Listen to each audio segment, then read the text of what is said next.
All right, good morning. Good morning, everybody. Good morning. Thank you very much for being here. Oh, thank you very much for being here. Fun couple of days. I got to be honest with everybody. It's been, not fun in the sense that Lakers had a productive couple of days, but fun in the sense that there's a lot going on. So I'm really enjoying doing these shows. First off season that I've had. It's the first free agency I've had where it's just, independent Slee here. So still haven't, obviously come up to a year yet in doing this. So all this is kind of new, but great, great, great. How do I describe it? Views, interest, the whole thing. So it's been fun. Thank you very much for being here. We got a packed show today. We got a lot going on. And Rick, really looking forward to kind of breaking everything down and get the latest from a Laker front, NBA front. So we got a lot to do, and we're certainly going to take advantage of the time today. Got a lot of topics here. As you guys can see, I finally got it right where I know where the side is. Got a lot of different topics that we're going to get into. I'm going to do that in just a second. Just real quick here, I want to remind everybody, we just hit over 32,000 subscribers. Great, great feat to get to 32,000 subscribers. Would really appreciate if you're on here, whether you're watching this live or you're watching this recorded. Please subscribe to the channel. Would really, really appreciate if you guys could subscribe to the channel. Helps the channel. It's a great way of supporting the channel. So please subscribe to the channel. Here's what we got going on today. I got a number of different topics I want to get into. And then I'm going to have a guest on today. Really, really good guest. So I'm excited to have him on. Here is a little bit of the breakdown. I saw it this morning. By the way, let's start with here. Spurs fan here, just love the talk. All right, I appreciate you, brother. Anybody could come in. By the way, your Spurs going to look pretty damn good probably this year and for the next few years. Everyone is welcome. Lakers interested in Damian Lillard. We're going to spend a little bit of time on that. I saw that this morning. Honestly, I don't really know how it makes sense, but I also know how if you're a team out there and you get a chance to sign Damian Lillard for the league minimum, you make it make sense. So we'll talk a little bit Dame Lillard. Obviously, the big news that came out yesterday in regards to him being bought out and then stretched over 5 years. So the Indiana Pacers are going to be paying that. Competition, or the Milwaukee Bucks are going to be paying that. Competition for Deandre Ayton, Indiana Pacers. Jake Fisher put out a tweet last night or this morning that the Indiana Pacers also got interest in Deandre Ayton. So the Lakers are not a complete guarantee lock. I still think he's going to end up with the Lakers, but something to keep in mind in regards to that. I got some sound that I want to play. Udonis Haslem was on NBA Today yesterday, and he has some concerns about DeAndre Ayton. We'll talk about it. Dave McMenamin basically said this is where the Lakers are going. They're going towards youth and athleticism. I think that's exactly what they should be doing. We'll spend some time on that. I think that's obviously a great conversation. Listen, I'm going to keep saying this. Keep an eye on Giannis. Just keep an eye on the Giannis situation. It's not based off of anything. This is just my own opinion on this. I don't think the Milwaukee Bucks are getting any closer to convincing Giannis Antetokounmpo that that's the place for the rest of his career for the future. I think if you're a Laker fan, you got to get through this offseason where Giannis stays in Milwaukee, and in a perfect world, he gets to next offseason and then starts mentioning I'm not crazy about the Milwaukee Bucks, and then we'll see what happens from there. I want to talk about Giannis a little bit. Guest today, Bobby Marks is going to join the show. Bobby Marks, front office insider for ESPN, really, really kind with his time. It's going to be a little bit later in the show. So him and I were texting a little bit this morning. So about 8:45 is when I'm expecting him to come on. So looking forward to have Bobby Marks on. And then we'll go through some other NBA news, rumors. We'll read some of your comments, and we'll get everything going from there. So thank you for being a part of the show. Appreciate you guys hanging out, and we'll get things started. All right, let me just look here, see if there's a couple of comments that we can get into before we get started, and we can go from there. Good morning, Slee. Good morning to you as well. Thank you, Victor. We got Hector over here. Good morning. Got a lot of good mornings. Good morning, everybody. Craig thinks Dame's going to go back to Portland, and that will be a perfect transition. Okay, so last night I did a show, and this has kind of happened every time I'm done doing a show. And the reason why I've done a couple of shows in the evening now, number one, there's interest. So, in our business and in our world, if the customers are outside waiting to come in, then you open the damn door and you stay open a little bit later. So obviously this is a window. It's a very unique window, free agency. There's just a lot of interest. So that's why I've been doing the shows in the evening. We'll see. Maybe I do one tonight. I'm not 100% sure, but I've kind of just played it by ear. When I was done with my show yesterday, you start seeing some different storylines that were coming out. By this morning, I saw something out there in regards to Damian Lillard. So let's talk Dame here for a quick second. I do think it's interesting to kind of walk this through and take it from there. So let me first just kind of start off with this in the Dame Lillard front. Among the Lakers, this was this morning, let's say around early this morning, 4 or 5 this morning. But obviously, I'm just taking this. There was an article in The Athletic, and it was talking about Damian Lillard. I'm going to read it exactly, and then we're going to try to make this make sense. League sources say the Golden State Warriors, the Boston Celtics, and the Los Angeles Lakers are known to be among the many teams that would have interest in doing a deal sooner rather than later. The question is whether he wants to sign with the team now and rehabilitate while under their care, or wait until next summer to reassess the situation.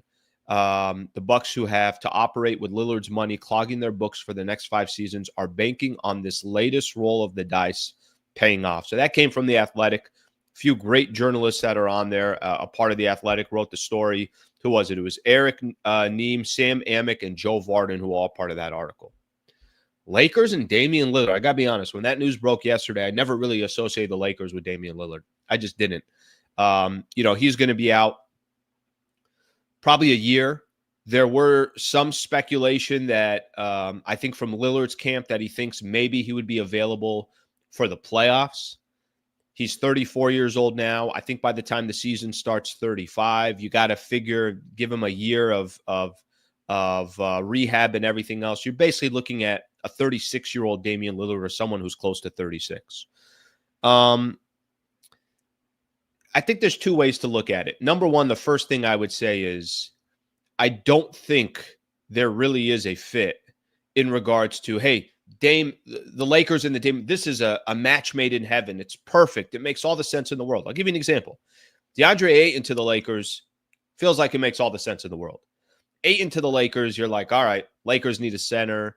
They're desperate for a center. Ayton is a player that can really feast off of a point guard like Luka Doncic. He's in the final year of his contract. He really needs to prove to the rest of the NBA that he can still be a valuable player. He could do it. That's just kind of like a no-brainer. Everybody thinks that would be a good fit. Not to say it will work. Not to say that Ayton's going to answer all the Laker problems, but you could see Lakers have a need. DeAndre Ayton needs to be on the team trying to get exposure. Okay, that could be a perfect fit. I don't see that with Damian Lillard. Here's what I do see with Dame. A lot of times in the NBA and in sports, you just get talent and you figure it out. I think that's what Damian Lillard would be with the Lakers. I think Dame, look, Luka's already on this team. A lot of Laker fans are already complaining about Austin Reeves and saying that, you got 2 guys in the backcourt. They don't play enough defense. Well, it's not like adding Dame in the backcourt, who also needs the ball in his hands.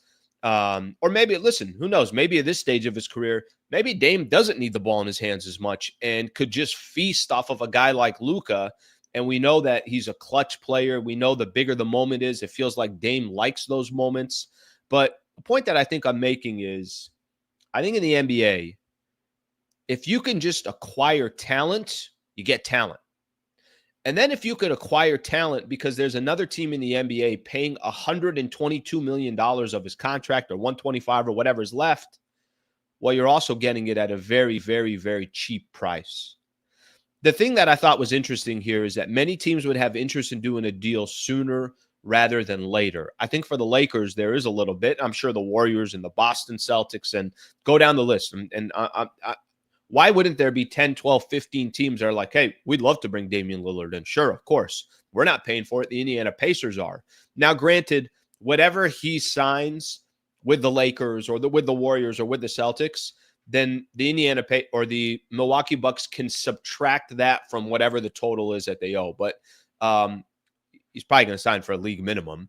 He has no reason. He's getting the money either way. He has no reason to hurt the team that's coming in that he's going to be playing for. I'm sure for him, it's all going to be about, well, can I go try to chase an NBA championship? It's an interesting scenario. I do like the idea and the concept of trying to make it happen sooner than later. I don't think it really fits what the Lakers kind of have in mind about getting younger, getting more athletic. I don't think that obviously fits it. But it's kind of one of those situations where we don't have to pay for Damian Lillard, or if we are going to pay, it's going to be very, very little. If we can just acquire Damian Lillard, we'll figure out the rest later. And I think that's how a lot of these teams are going to approach it. Yeah, I was trying to think, what is the best scenario for Damian Lillard? What teams would be the best? What's a kind of a no-brainer? Like, oh man, Dame would actually play really, really well with this team. And I was doing some research on it, and I was looking at it, and I saw some of the different teams I saw out there. I think I saw, what are the teams that were listed on there? Cavs were listed on there. The Minnesota Timberwolves were listed on there. I saw Denver listed on there. Portland, just because obviously his time with the Portland Trailblazers, and he certainly has love for Portland. So the way I kind of look at this, and the way I guess consume the idea of Damian Lillard for me personally is, I don't think it's the best fit, but I think it's you bring in the talent and then you figure it out later. Damian Lillard is a winner. I know he's never won an NBA championship. I respect the guy. For a lot of Laker fans that used to watch 4 games a year when the Lakers would take on the Portland Trailblazers, and it was CJ McCollum or LaMarcus Aldridge or Damian Lillard. Dame's got basketball in his DNA, and I wouldn't mind seeing Damian Lillard with the Lakers. I think there's also kind of a marketing aspect to this would be great, but I think more importantly, just from a basketball perspective, you really are not. It's such a low risk. There really is nothing to, fear if Damian Lillard's on your team. The question is just going to be, when would he actually come? When would he play? And I think the other question for Dame is that where I want to go? Dame, I know originally is from Oakland. Does he have more interest of playing in the Bay because of his connections and maybe going back home? Is this his best opportunity to chase an NBA championship? And if he thought to himself, I love what Denver did, I'm going to go play for the Denver Nuggets because of their situation or their predicament. You know what? Minnesota can really use me. I'm going to go there. They've got to the Western Conference Finals 2 years in a row. I think I could be a difference maker. We'll have to wait and see. But I will tell you that there's got to be a lot of interest for Damian Lillard, because you're not paying him $50+ million a year to bring him on your team. You literally could potentially pay him the league minimum, and then, obviously let things happen from there. Okay, I would like to see. I think I'd be interested to see some interest from some of these other from you guys, from some of our listeners here. I want to see what some of the interest would be. Okay, let's see what we got here. Brian comes in, do the difficult things while they are easy and do the great things while they're small. Like that. All right. I'm going to get into Deandre Ayton in just a second. We'll do that. Let's see what we got here. If Rob doesn't make any moves by the time the 4th of July comes, he should get fired. Yeah, I said this yesterday when I was doing the show. If we get to July 5th, which is Saturday. If we get to July 5th by Saturday, and this is the same roster, oh yeah. Yeah, I'm curious to get Bobby Marks' thoughts on, once Bobby Marks comes on, 8:45. Once he comes on, I'm curious to get kind of his thoughts on the Lakers situation and everything else. Let's see what else we have here. Yeah, a lot of people getting ready. They definitely want to talk Ayton, so we're going to do that in just a second. Lakers don't have defense, so 37-year-old Lillard would be terrible. Remember, very, very low risk. If you want to complain, I think a lot of the complaints right now, let's say it's about Austin Reeves, is obviously a lot younger, has got a really beautiful future in front of him in the NBA. But people are saying, hey, you know what? He could cost you $30 million a year. Okay, well, that's not happening with Damian Lillard.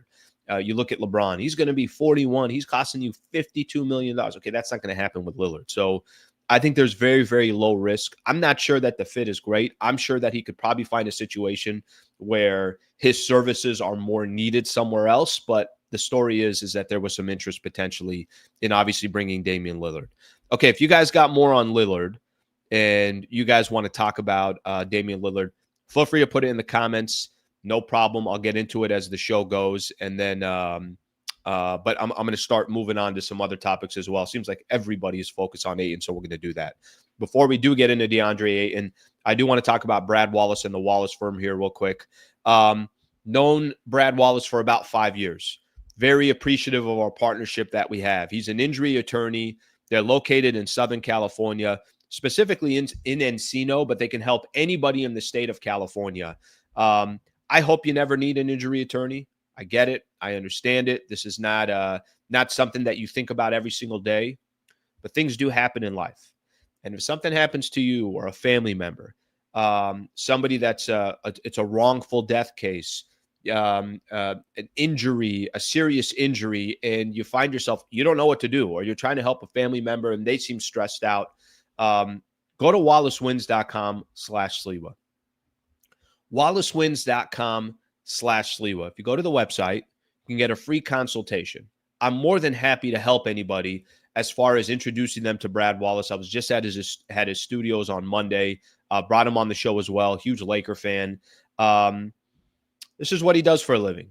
He helps clients. He makes sure that, he puts them in a position where if they're ever in a very, very dire situation or a situation where they're just super overwhelmed and not sure what to do, and the insurance company is trying to settle and they feel like they're getting screwed. This is what Brad does for a living. He helps people. So if you or a family member are ever in a situation, please, please, please go to wallacewins.com/Sliwa or send me a personal email and I'll send an email to make sure that I can connect you with Brad Wallace. He can help anybody in the state of California. Last month, he had a $4.6 million jury verdict. This is what he does for a living, and I know he can help anybody out there that's in a tough position. So shout out to Brad Wallace and the Wallace firm for being proud partners, and shout out to everybody here. You guys have shown a lot of love to the partnerships as well, and we notice that, and we appreciate it. Okay, let's talk DeAndre Ayton. DeAndre Ayton. Some competition for Ayton. Again, I think it's a perfect example, like I was saying earlier. There are certain players you're like, yeah, that's a perfect fit. Then there's other players where you're kind of questioning, I'm not sure about this guy's fit, or how's that guy going to fit? Ayton, you don't have that problem. Ayton, everybody kind of knows and understands that DeAndre Ayton is clearly would be a perfect fit for the Lakers, and they're desperate for him. But something else happened yesterday. Yesterday, we know that Miles Turner decided to go sign a deal with the Milwaukee Bucks. And the moment he did that, there certainly became a opportunity, I guess you can call it, for a team like the Indiana Pacers to also need the services of DeAndre Ayton. Jake Fisher had sent out a tweet this morning, and I think this was part of his story also in the Stein line. I'm going to read this off for you guys just so you guys have. According to NBA insider Jake Fisher, I'm grabbing this from Bleacher Report, the Indiana Pacers have registered interest in Ayton, although the safest forecast is that he will sign with the Los Angeles Lakers after clearing waivers. So the news right now on Ayton is very simple. I think a lot of people think he's going to end up with the Lakers, but you never know what somebody is thinking, and you never know what they're told by other teams and what their role can be and how finances they can offer more when Bobby Marks comes on. But I saw Bobby Marks doing something yesterday on NBA Today talking about how Lakers have about $7.5 million to $8 million that they could offer DeAndre Ayton. Where there's another team out there like the Pacers, they can offer more. So what's going to be in the best interest of DeAndre Ayton? For DeAndre Ayton, is he look at the Lakers and say, I get the exposure.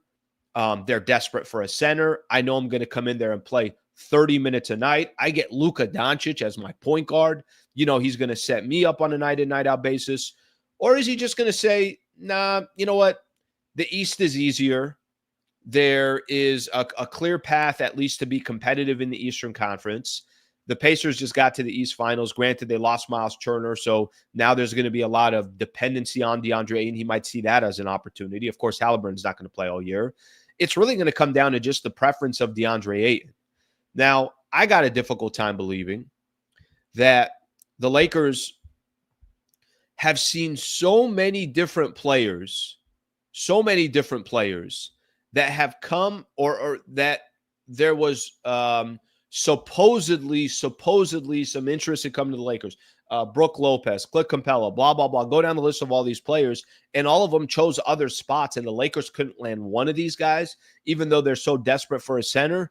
Some of these guys are even taking a backup role somewhere else. I have a difficult time seeing all of that and not thinking that DeAndre Ayton's not going to be a Los Angeles Laker. I have a difficult time thinking that. But until we know for a fact, you never know. And maybe the Indiana Pacers 24 hours ago, before that news broke about Miles Turner, maybe they had zero interest in DeAndre Ayton. Maybe since then, they are absolutely putting the full court press. Ayton, we got an opportunity for you here in Indiana. No, our opportunity will be better, and here is why. Teams are making pitches. And, you know, for DeAndre Ayton, you want options. I still think the Lakers are the best option, but that doesn't mean that that's what DeAndre Ayton's going to think when the dust settles. Ayton wore a LA hat. It's a done deal. Yeah, that one, I agree with you on that. I mean, if he had a I don't know, a Pacers hat on, if he had Indiana Fever hat on, I'd be like, all right, he's probably going to Indiana. I do think there's something to that. Indiana has more money for Ayton. Here's a question. Here's I think the question everybody's got to ask themselves in regards to that. And you're not wrong, they have more money. But the question is, does he feel like he's got a better shot of exposing himself for a contract in the future with the Indiana Pacers or with the Lakers? I would say that's with the Lakers. But he might just say, listen, Lakers got 8 to offer me. I could get $4 or $5, $6 more million with the Pacers. I'm going to take the $4 or $5, $6 million in addition and then go from there. All right, some people on here are talking about Horford. Al Horford still hasn't made a decision. Maybe Horford's waiting to see what happens with Ayton before figuring it out from there as well. All right, let me play something here real quick. I want to play something here for everybody. Not everybody is going to be the biggest fan of DeAndre Ayton. And I said this before, and I was talking about this yesterday. I would encourage people who are to go read some articles from the Portland Trailblazers and fans for the Blazers and that front office and everything else. It doesn't sound like, let's just say that if Ayton was interviewing for a job and they said, hey, what's the last place that you worked? And he said, I worked for the Portland Trailblazers. And somebody asked, hey, what do you think they would say about you as far as your work ethic and everything else? I don't think he would have the best references. Let's put it that way. Udonis Haslem, obviously a longtime player in the league, was talking specifically about DeAndre Ayton yesterday. I want to play this. I think it's interesting to get his perspective. Here's a player that wildly respected around the NBA, was in the league for a long time. I'm going to share my screen here real quick, and let's play this real quick. Here's Udonis Haslem's thoughts specifically on DeAndre Ayton. For Luka. DeAndre Ayton does it for me size-wise, but he doesn't do it for me when you want to unlock Luka, when you want to give Luka his best chance to be his best version. Luka thrives with vertical spacing. He needs a guy that's going to roll to the basket, make some lobs, get defenses to overreact. Then he can play his game in the pocket and do what he does best. And also it opens up shooters. DeAndre Ayton is a guy who wants to get the ball in the post. He wants to get to the mid-range. He wants to play his game. He ain't getting the ball. The ball going to be in Luka's hand. The ball going to be in LeBron's hand. The ball going to be in Austin Reeves' hand. You have to roll your ass to the basket. And that's what he needs to do, and that is not his game. I like the size. I don't like the fit. You know who needs? All right, that's Udonis Haslem right there. There's a few more things I want to play from that clip, so I'm going to. But Udonis Haslem likes the player, does not like the fit. I don't think. Listen, I don't think anybody's sitting here, and there's nobody that follows the Lakers that are going to be greedy at this point. If I don't completely agree with him. I understand what he's talking about, but they need DeAndre Ayton, and there isn't really a plan B right now. I don't see a plan B. Yesterday, I was talking about some centers that the Lakers may trade for. Okay, they can still potentially do that, but I still think their number one goal would be not to give up any assets, sign DeAndre Ayton, and then kind of take their chances from there. So I think that portion's interesting. Take a listen here. Here is Brian Windhorst after Udonis Haslem, and then there's another clip that I want to play that's from Dave McMenamin. Is a surplus center? The Lakers, because they don't need just one center. They probably need two centers, because if you look at the teams in the Western Conference, do you see Houston? Houston's got a bunch of centers. Do you see it, the Clippers? They got a bunch of centers. Even what Denver just did. Yeah. Why do you think they do that? Because they need to beat the Thunder, to beat the Nuggets, to beat the Rockets. You got to have size and depth. So yeah, they may be able to sign one of these free agents. Maybe they get DeAndre Ayton. The fact that Milwaukee ended up making this big move today was potentially helpful to the Lakers, because the Bucks were a contender for DeAndre Ayton. But they might need to do a trade and a signing to build up the roster on this team. Right. All right. So that kind of just goes through right there a little bit of what some of the, that panel thinks of the Lakers situation, and that Ayton probably is not enough. That's probably not enough size. You're probably going to need two centers. So maybe Lakers, in a perfect world, they sign DeAndre Ayton, and then they could use their assets to go improve the roster and the team. So there's a little bit of the Ayton front. You got some people are fans of it, other people not so crazy about it, but the Lakers are just too desperate, to be honest with you. And at this stage, they just got to do everything they can to figure out a way to get Ayton. Okay, and I'm sure there's going to be some more on this, and I'm sure as the show goes, there'll be different stuff that we're talking about in regards to some of the Lakers game plan. I'm not going to play the clip, but while that was going on yesterday, Dave McMenamin, I thought, had a really important quote that I think is worth talking about. Let me read to you what he said in regards to the Lakers. He basically said, I'm told the Lakers are shifting towards new youth, or a new idea, youth and athleticism. I just want to stick with those two words for a quick second. Youth and athleticism. I think what we've seen so far from the Lakers right now, and we've talked a little bit about this with LeBron, and maybe LeBron isn't crazy about the situation with the Lakers. Maybe he's not comfortable that he doesn't have as much power right now. Maybe he sees the writing on the wall and he's kind of saying to himself, geez, I'm not getting what I need. I need Lakers to make some more trades. I only got a year, 2 years left. I got to be competing for a championship. I think what McMenamin said about Lakers shifting towards youth and athleticism. If you want a shot in today's NBA, the NBA always goes through it's evolves. And there might be a time where, hey, if you're going to win, it's got to be just vets. And there might be a time where everything runs through the center spot. There might be a time where if you don't have shooting, you don't have a shot. Where we are today is you better have youth, you better have athleticism, you better have depth. Those are not three things that I think are associated strongly with the Lakers. Youth, athleticism, and depth. Depth we know they don't have.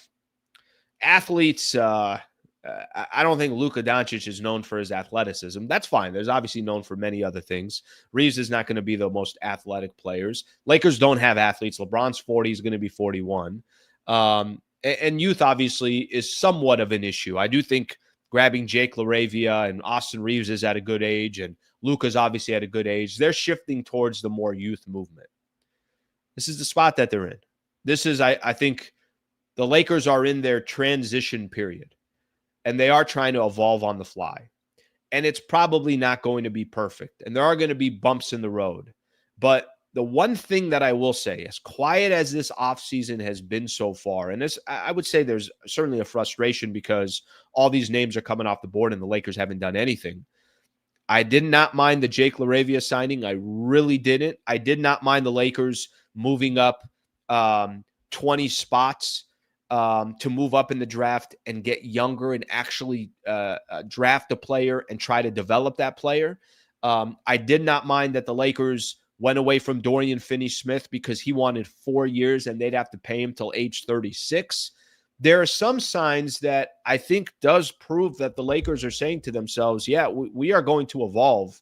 And if we don't evolve, we're going to keep chasing something that probably is not realistic. So I think that quote from McMenamin is interesting, and I think that does match. I think that tells a little bit of what the Lakers' mindset's going to be moving forward, and what that means for LeBron, and what that means for the Lakers moving forward. We'll have to wait and see. I mean, honestly, I'm not 100% sure, but I think that's part of the fun of exploring where the Lakers are and what they're doing. Okay. I am going to read a couple of the comments here. I got one thing I want to mention on Walker Kessler, and then I want to talk a little bit of Giannis pipe dream here real quick, but that's okay. I actually think that's part of I don't think I said this a little bit yesterday. I think you got to keep an eye on Giannis for a number of different reasons. Okay, let's take a look at some of the comments here as we continue to roll through the show. Thank you for being here, by the way. If you can please subscribe to the channel, I'd greatly appreciate that. LA signs Ayton and trades for Richards. Rob is vindicated. Nick Richards, we talked a little bit about him with the Phoenix Suns yesterday. Listen, one of the things that I kept saying from the beginning of free agency is I'm not going to judge whether the Lakers had a good offseason or not in the first 24 hours. All right, you start getting to 72 hours. Okay. What's it looking like? What have they done? How active are they? I think those are fair questions. If you get to July 5th, there's probably nobody left. If Ayton decided to sign with the Pacers, and then the Lakers are wildly overpaying for trades that they don't even think are really going to move the needle all that much, that's a different conversation. Listen, there's a lot of eyes on Rob Pelinka, especially when you have new ownership come in. So I think Rob Pelinka understands his job and understands that it's going to be based off of what he does or what he doesn't do. But I think what you just said right there, they signed DeAndre Ayton, they trade for Nick Richards, and all of a sudden you're looking at, okay, Lakers got some size now. They got a couple of bigs. I don't think the package for Nick Richards would be anything crazy if they were able to get him. Obviously, Ayton would be just basically as a free agent. So you're just giving a really discounted price to get him because he was bought out by the Portland Trailblazers. So we'll see. But we're also getting to a stage where if you get by Saturday and a lot of this stuff hasn't happened, then I get the concern, and I get why Laker fans would be very frustrated and concerned. Ayton is definitely a diva. Yeah, it's funny. As much as I look at Ayton, I have not shifted my attention yet towards talking about him and his history and his potential and all that stuff until he signs with the Lakers. I've mentioned it. I've said, hey, these are some of the stories that I've read out of Portland. But until he becomes a Laker, then that's a whole different conversation of what kind of player are you getting. So I think that has a lot to do with it as well. Luka took rookie Lively to the finals. He just needs a starting caliber center. You know what I think is going to happen next year? And maybe I'm crazy, and maybe sometimes I just get kind of caught up in it. I think you're going to see the best season you've ever seen from Luka Doncic. I think you're going to see the best season you've ever seen from Luka Doncic. Now, here's the problem with that. The problem is you got to have help in the NBA. You got to have help in the NBA. And if you don't have help, obviously, Luka can't do it on his own. That's just not how the league works. So he obviously needs help. He's going to need players around him. But I don't know how you guys feel about it, but I just feel Luka will have a full offseason. Obviously, now he's taking his diet strict. He's a Laker. He's trying to prove the Mavs that they made a huge mistake. What are Lakers known for? They're known for legends. Do you want to be a legend? Is that something that's important to you? I think it is. I think Luka's going to have a season next year, but it's still way too early.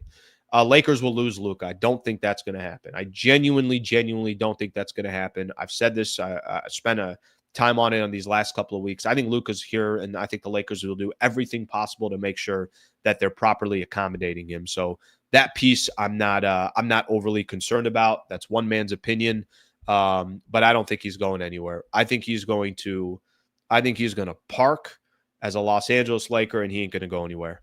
Shout out to Lexus Santa Monica. Thank you very much for their partnership. Matt Unger over at Lexus Santa Monica. He is the general manager / owner, part owner of the dealership. My car that I driven for the last 8 years, a Lexus from Lexus Santa Monica.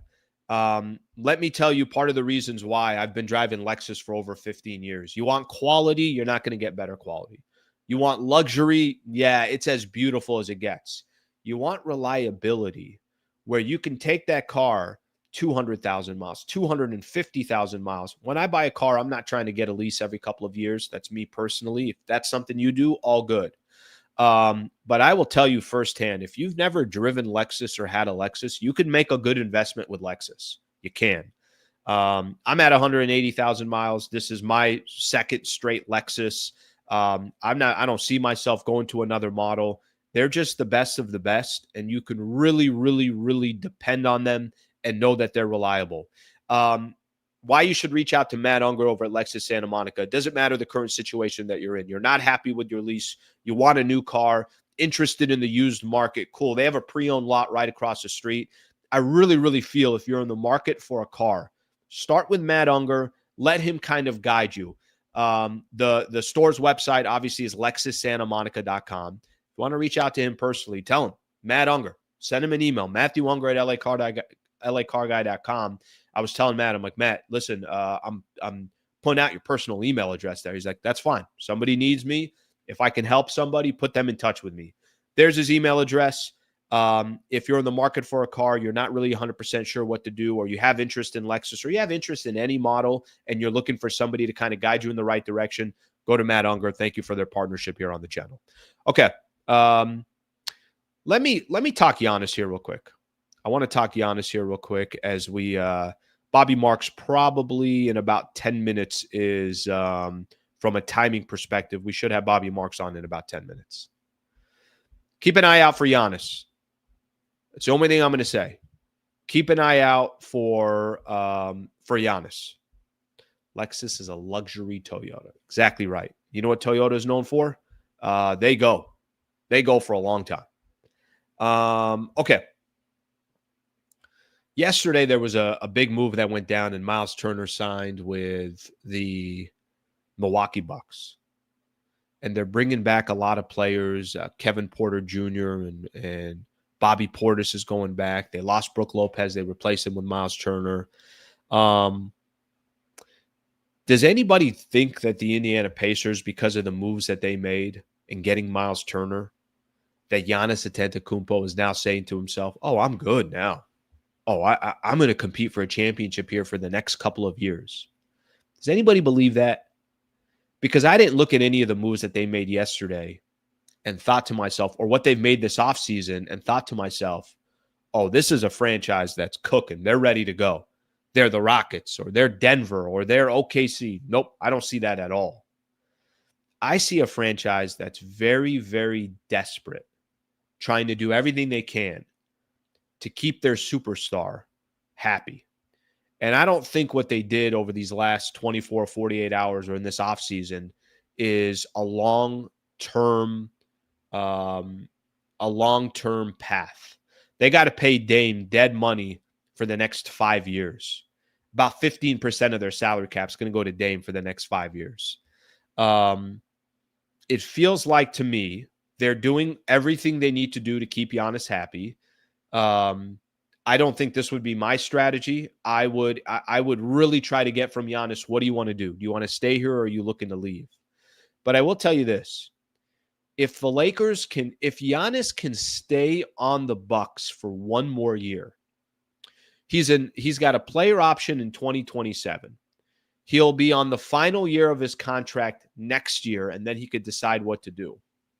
I've seen Giannis's quotes, some of his quotes about Europeans playing in the big markets. Giannis is already going to be a king in Milwaukee for the rest of his life, no matter what he does, because he won an NBA championship there, the first one in 50 years. I'm just saying, it does not feel like what the Bucks did for Giannis is a long-term play. It seems more of a desperation play. I get it. Desperate times call for desperate measures, and Milwaukee right now, they look desperate. They're going to do everything they can to keep Giannis happy. I just don't think what they did is something that will solve the problem long-term. I don't believe that. And unrestricted free agent or at least a player option. He could completely walk away in 2 years in 2027. Lakers have Luka. Lakers are trying to build this new brand, obviously, with new ownership and see what they can do. I don't think there's a better fit than Luka Doncic and Giannis Antetokounmpo to play together. The European connect, all that stuff. Not telling you it's happening. All I'm saying is just keep an eye out for the Bucks, because I don't think what they've done so far is going to feed the soul of Giannis Antetokounmpo. And are we going to get to a point? If Giannis had come out, and maybe he still does this summer, if he had come out a couple weeks ago or a month ago when everybody was talking about Giannis, if he had come out and said, guys, there's nothing you can do, I want out, San Antonio would pull up to the table. Maybe Dallas would pull up to, I don't know about Dallas. Maybe OKC is coming to the table. Teams would be lining up and saying, okay, we'll take the risk. Even if we don't think Giannis is going to be with us for the next 6 years, we know we get him for 2 years. Can we give up some assets and still kind of bring him in? Lakers don't have the assets to go get Giannis. They can't compete with the San Antonio Spurs to go, obviously compete against some of these other teams out there that got so many good young players and draft picks and everything else. But a year from now, and depending on where Giannis is, and maybe the risk of a team out there not wanting to give up everything for Giannis without the guarantee that he's going to stay, I think the Lakers would be in a much better position. So, again, I'm not sitting here trying to tell you that Giannis is coming to the Lakers, but what I am trying to tell you is I think his situation is interesting, and I think we should all just keep an eye out for it. That's all I'm saying. All I'm saying is we should all just keep an eye out. What happens with Giannis in Milwaukee? And as the Lakers, you saw the quote here that I mentioned from Dave McMenamin, youth and athleticism. Lakers are trying to work on their roster. What were some of the quotes? Hey, there's a reason why they didn't want DFS for 4 years. They want to keep their options open for 2027. Giannis will be available in 2027. I know that's looking far down the road, but I do think that's something that would be wildly, wildly interesting. Okay. Let's see what we got here.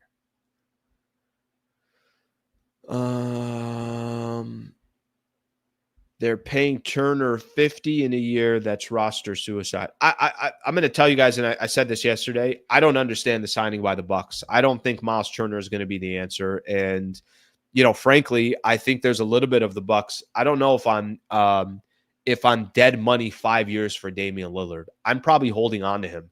And I would have waited one more year, let him rehab, and then maybe you could trade Damian Lillard on his final year of his contract somewhere else and not have to stretch those 5 years. I'm not sure. It feels like to me it was a very desperate move. Okay, I saw this as well. We'll just kind of get into this here real quick. I saw this. Evan Sidery, multiple teams recently called the Jazz again, inquiring about Walker Kessler. Receiving tons of trade interest over the past year, Utah has held firm on an extremely high asking price for Kessler.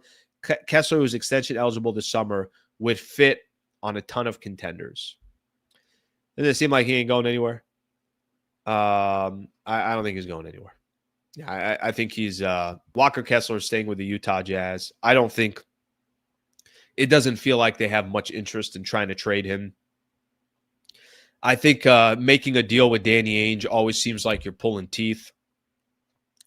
And unless there's a team that comes out there that just has, I don't think Lakers have the assets to go get him. And I don't think they're trading Austin Reeves, so I don't think that's going to happen. I just think that the Walker Kessler conversation, as much as we enjoy having that conversation, I just don't know how realistic it is. So there's the latest on that front. Okay, as promised, and very, very grateful for his time. Want to welcome in our guest for the show today, Bobby Marks from ESPN, taking some time. What's going on, Bobby? How we doing? All suited up. Look at you. I feel underdressed. I know. I usually we did TV this morning from. Well, I was going to say 8 to 10, but it's my time. Or this time 6 to 8. And yeah, I got a tie on, and I'm looking forward in another day and a half. I can put my flip flops on for a couple of days and my shorts, and I can, I actually have pants on, right? Like I never, when I'm home and doing TV, I don't, just, that's tie, the best. I got shorts on and flip flops. Yeah, I was going to say you could still have the flip flops on. Well, Thank you for coming on. I know it's a wild, crazy time, and to have you on the show means a lot. So thank you for coming on. You got it. Thanks for having me. All right. So let's start with this. I'm just curious from your perspective.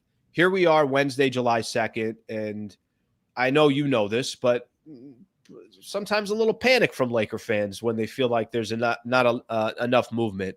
What do you make so far? Is this how much of this do you think the Lakers are very strategic and you know what, they do have a plan and maybe it's Ayton, maybe it's a trade somewhere else? And how much of this do you think they just also struck out on some players that they were hoping to get? Yeah, I think there's probably a couple ways to look at it, and I'll tie in Golden State to an extent. If I asked a Laker fan today, if on Monday you were able to acquire Luka Doncic in a trade, how would you feel about the offseason? And probably Laker fans would feel pretty good about that. Yeah. So, and I use the analogy on TV, and it's basically Lakers and Golden State ran out. They got ahead of the pack, right?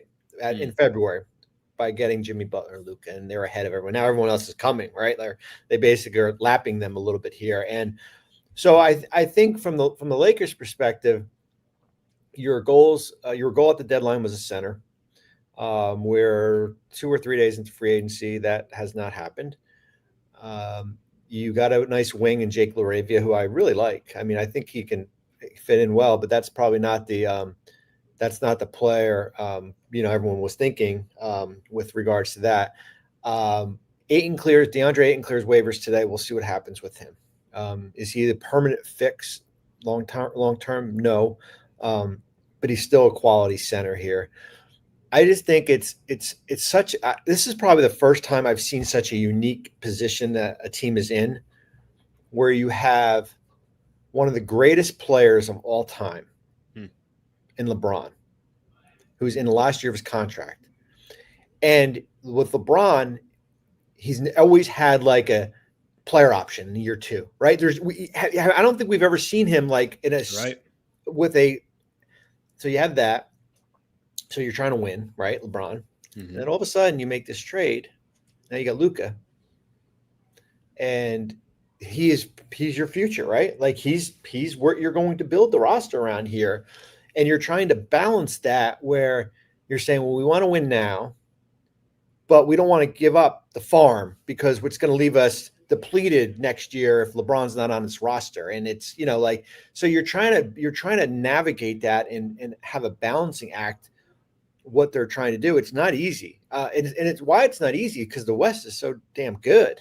Like that's the biggest thing is what OKC and Houston, of course, and Denver and Minnesota will be good again, and Dallas will see. If Kyrie's healthy, and you have I've said all along, like you have the assets to go out and do stuff. Like the draft equity stuff is more limited, but you do have the expiring contracts of Rui and Gabe, Maxey. I think it gets you up to like over $50 million, somewhere around there.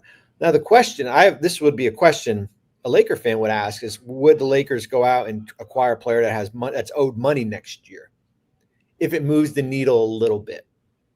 Now, that could change if it makes a dramatic increase as far as from where you are roster-wise, because the reality is that you're going to be walking in the summer of 2026 with Luka on your roster. That's probably going to, maybe some Austin. We'll see what happens with his player option here, and you have a blank slate to basically pick what you want to do and everything.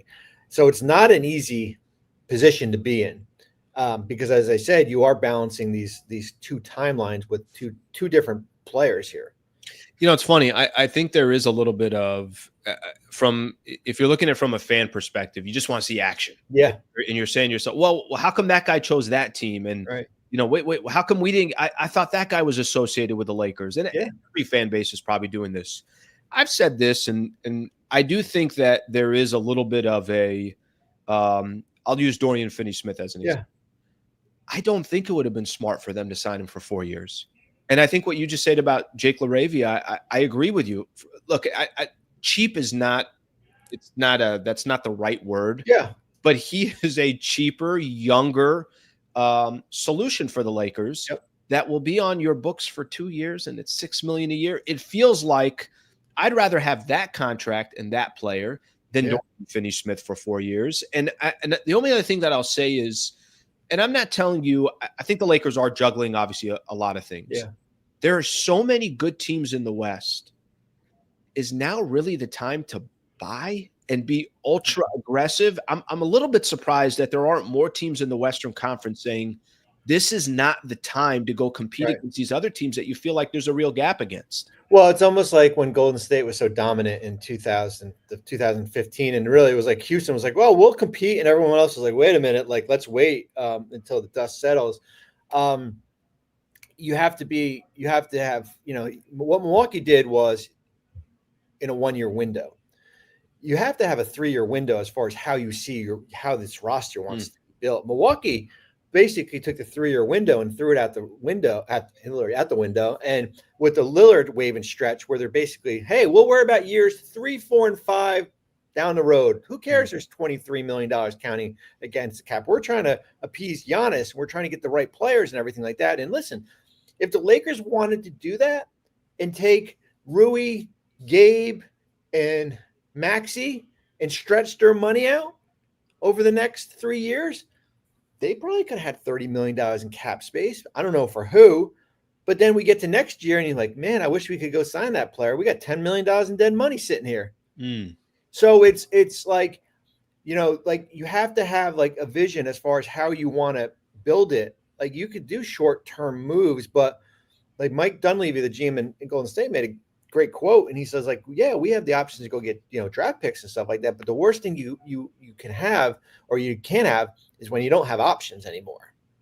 Like Milwaukee basically had run out of options, and their only option was to take Lillard and stretch him, and then that was able to get you money to go get Miles Turner. We were just talking about Giannis, and I listen, I agree. When I saw the news yesterday, it almost to me was like, well, I'll just put all this money on this credit card and then I'll worry. I have 12 months, 0 APR until I have life was good. And then until you get to January and it's 30% interest. You're like, the 12 months are over. The bill is due. But I thought, this is just my opinion. I thought it was a desperate move. And I think more importantly, I don't think it solves hey, the Bucks are set now with Giannis for, a long period of time. I know we can't get in the head of Giannis Antetokounmpo, but if you just had to 2 years from now, when Giannis becomes he has a player option, do you think there's a stronger chance that Giannis has moved on? Or do you think that he just really wants to be a Milwaukee Buck and will stay there and for as long as possible? Well, listen, I appreciate his loyalty, right? I mean, you can never doubt a man's loyalty. And he has signed, he's never become a free agent. He has signed extensions when like the chips were down, right? Like we're like, oh, is this going to be the year? And then they go get Drew Holiday extension. Then they go get Damian Lillard extension. Now, does this move the needle? As you said, he's got 3 left, but 2 is last year's a player option. And then we could be walking. If nothing happens in the next year, we're going to be having this same conversation. You're going to say, Bobby, Milwaukee just lost in the first round in 6 games. They got Giannis in the last year of his contract. What do you do with him? So I never want to be a guy who forces a player out of a market. I'll just lay it out for you and stuff like that. Is that the best thing for you when you have a player a year older? You have him going into the last year of his contract. All these parameters here, but when you have a player who's generational, you're trying to do as much as you can before your last option is, you know what, guys, we got to explore moving him, and we really retool this roster here. I don't know if they got better. They had a void at point guard, and they were going to have a void at point guard even if they hadn't done this with the Lillard injury here. There's a lot of familiarity to the roster. Some of the players they brought back with Gary Trent and Bobby Portis and Taurean Prince.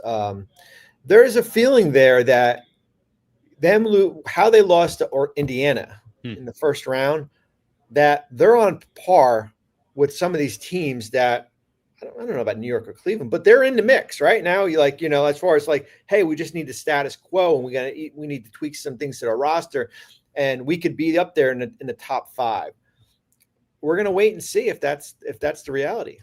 Yeah, I think we're all Keeping an eye out. I think, listen, I mean, everybody's got their own pipe dreams and everything else, but from a Laker perspective, you're like, all right, well, if he stays with the Bucks for at least another year, does that become more interesting a year from now? Will there ever come a time where Giannis demands, hey, I'm ready to move on?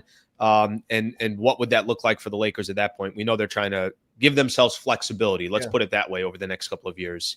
For someone who's got as much experience as you do from a front office perspective, when the news came out that the Buss family was selling a majority stake to Mark Walter and his group, what is the feeling now around the NBA and maybe just your perspective of what do people think the Lakers will be in the next 3 to 5 years, just based on new ownership, got a pretty damn good track record, at least from some of these other teams that they own?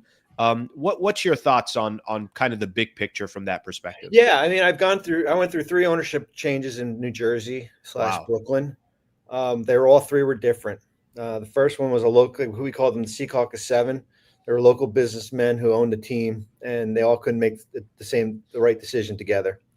So, and then we had Bruce Ratner, who bought it, and his goal was to get him to Brooklyn, right? But the economy went down, and we basically traded off a lot of places.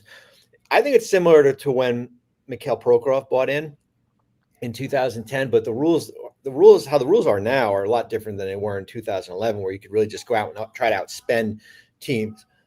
I think there's a value in what's happening in Los Angeles, and I think the value is what you're going to see as far as maybe more infrastructure for the front office. Maybe there are more people around Rob Pelinka. Maybe there's sports science, your facility, your everything else besides me going out and saying, I want 3 players at $70 million.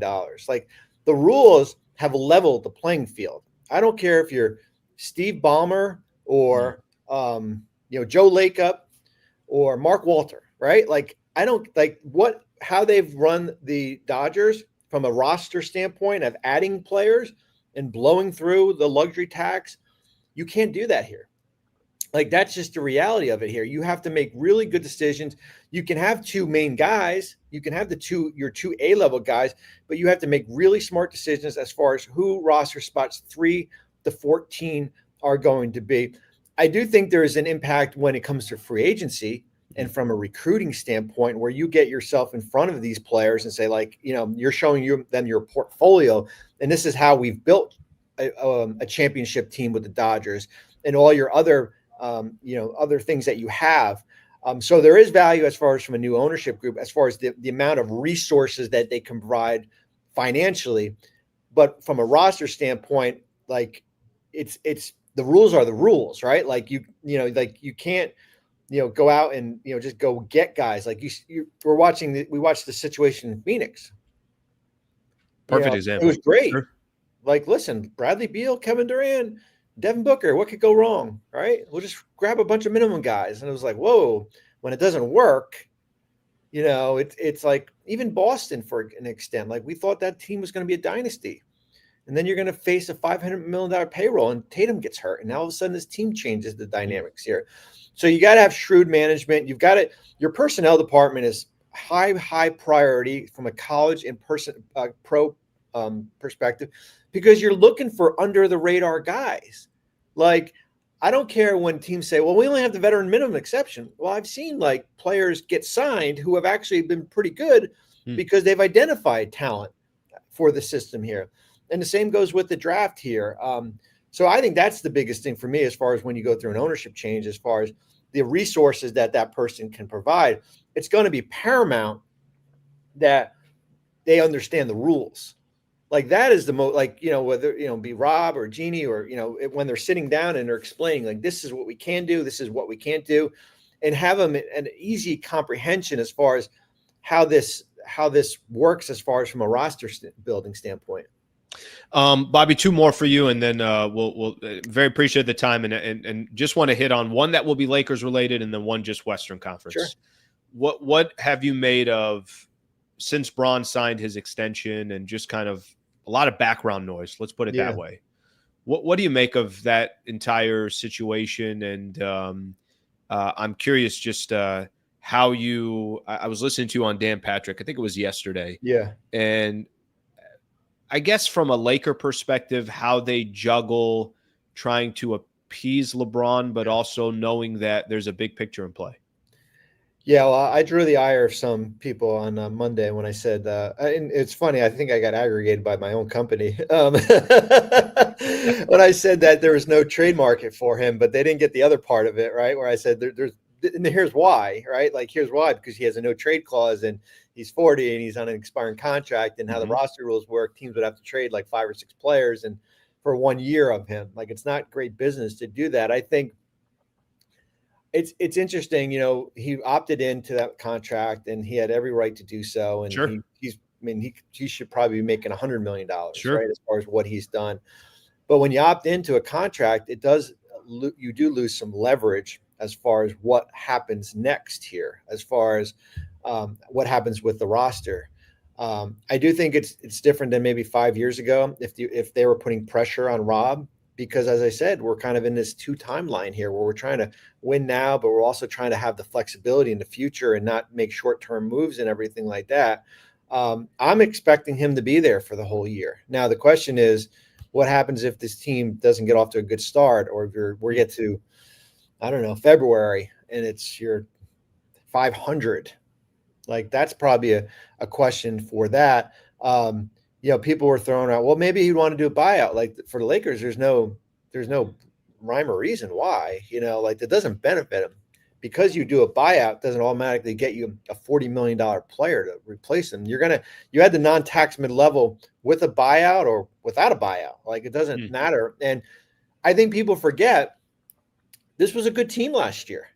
Like, were they Oklahoma City level? No, but they were the 3 seed in the Western Conference, in a good Western Conference here. And there was a point in March where we're like, man, this defense is like, this is what you can get through a playoff series. And you lose in 5 games, and it was disappointing how it ended here. But I do think you have to have kind of the reality check as far as, like, this isn't a 15-win team. But there is that, we got LeBron for 1 more year, maybe more. I don't know. We have to do everything we have to, but also we got to protect what the future is going to be. Yeah, they're juggling. Let's put it that way. Final one I got for you, and just more on the Western Conference. The dust is starting to settle here.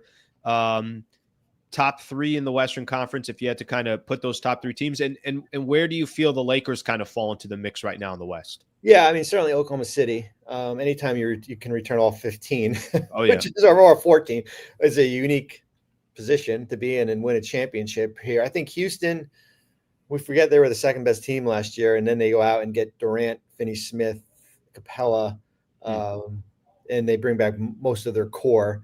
I would say Denver for me is the 3rd, because they pushed Oklahoma City to 7 games and were able to go out and get they flipped Cam Johnson. Michael Porter Jr. goes, but you added Bruce Brown, Valanciunas, and Tim Hardaway Jr. to your bench. So now you got some veterans on that bench here. So I would put those 3 in there. And then after that, there's a group of Minnesota. We probably talk Dallas, if healthy, of course. And then there's like, Golden State and the Lakers are probably like in the, I don't know, tier 2B. It's not, I don't know if I'm putting them in Minnesota territory, just because they, lost to them and stuff like that. But I would say, if they tweak the roster a little bit here and you get a center and it works out for you, and maybe you get another piece in free agency, can you beat Oklahoma City on a 7 game? I don't know. It's going to be awfully tough here. I mean, but as I've always said, whenever you have those 2 guys on the court, it gives you a chance, right? Like you'll have 2 generational players here on the court. It's just a matter of kind of who else is around them. Great stuff, brother. I really appreciate the time. Always the insight. Should be a fun couple of weeks here. See how the dust settles. So thank you for your time. You're welcome. Appreciate it. Thank you. Thank you, Bobby. Thank you, man. Thanks. All right. That is Bobby Marks right there. All right. Great stuff. Great stuff there from Bob. Yeah, it's nice of him to make the time. I mean, this guy, listen, he's all over the place doing his stuff on TV. Yeah. Those are some good peeps right there. Okay, let's take a look at some of the comments here. I think, it's funny. Nobody has a solution here. How the hell do you juggle LeBron, Lakers, the 14-year age gap between Luka and LeBron?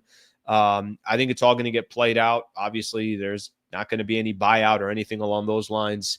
A good perspective, too, for him to say, listen, if I told you that Luka got traded in the offseason, would you think it's a good offseason? And his point was you sped up the process a little bit. And obviously the offseason started for the Lakers in February when they made that trade for Luka. But I still think that there's obviously holes now. Pelinka's had plenty of time to figure out what to do here.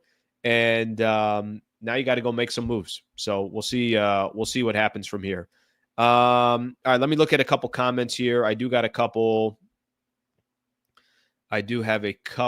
of, this one was earlier, this super. I still actually really like this. If you told me they got Ayton, they traded for Nick Richards, and then you still got some assets to go make some other moves, I don't think that's bad at all.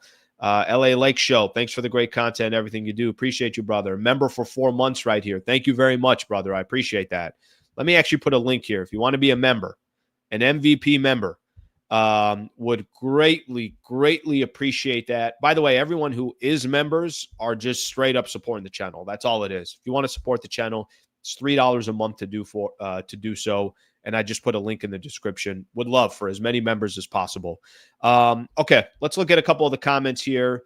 I'm going to refresh something on some of the rumors on Hoops Hype just to see if anything else is going down while I was doing the show. All right, we already saw the Ayton news, considered landing spot. Indiana could also be in the play. Okay, so we already saw all that stuff. Let's get a few of your comments in. We'll call it a day after that. And then maybe I'll come back on tonight. I'm not 100% sure if I'm going to be real with everybody. Maybe I will, maybe I won't. Pelinka's dream in 2027, Doncic, Giannis, and Jokic. All right, that's not. How about this? How about Doncic and anybody else? Listen, I really think keep an eye out for Giannis. I really do. I don't think they have a long-term solution over there. And I think there's going to come a point where they eventually say to themselves, that this is not going to work. This is not going to work. And I'm not even talking about the Bucks saying that really it's going to eventually be from a different perspective. It's somebody else that says that. And I'm talking about Giannis. All right. Thanks for the show today. Okay. You're welcome. You're welcome. How much of them losing was just a bad matchup with the current team? They say styles make fights. I don't think they are that far off. You know, I got to be honest with you. I think that there is more. I think they're off. Yeah, I think they're a ways away. I do. I think that if you go see right now, look at how much size is back, by the way, in the NBA. Look how much size the Thunder have. Look how much size San Antonio has.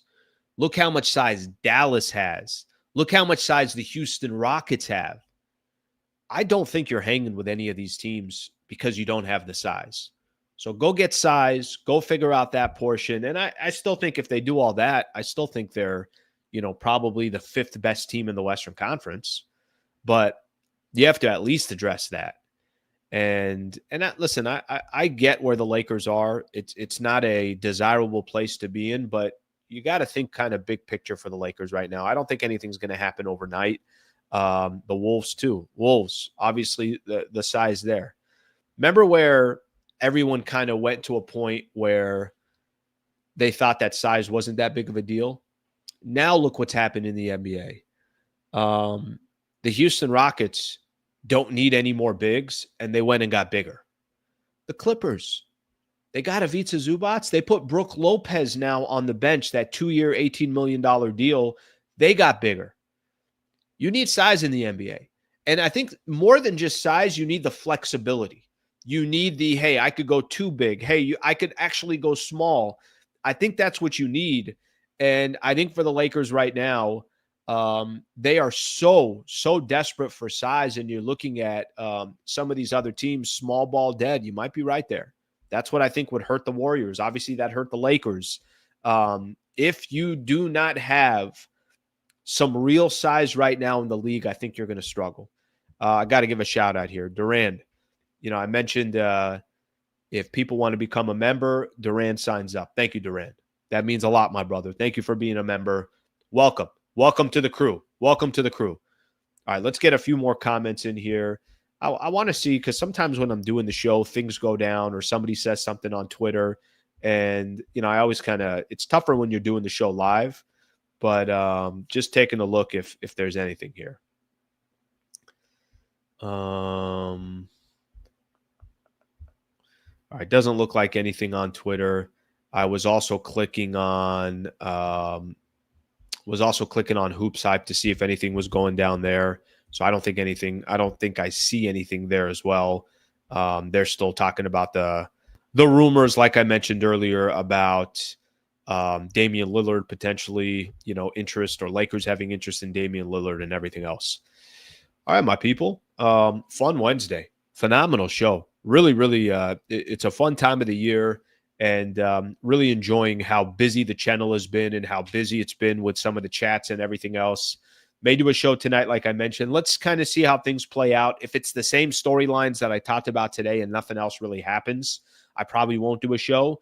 If there's some action, or we feel like there's some new news stories, then I'll come back on and we'll talk about it. Really appreciate everybody hanging out. Please subscribe to the channel.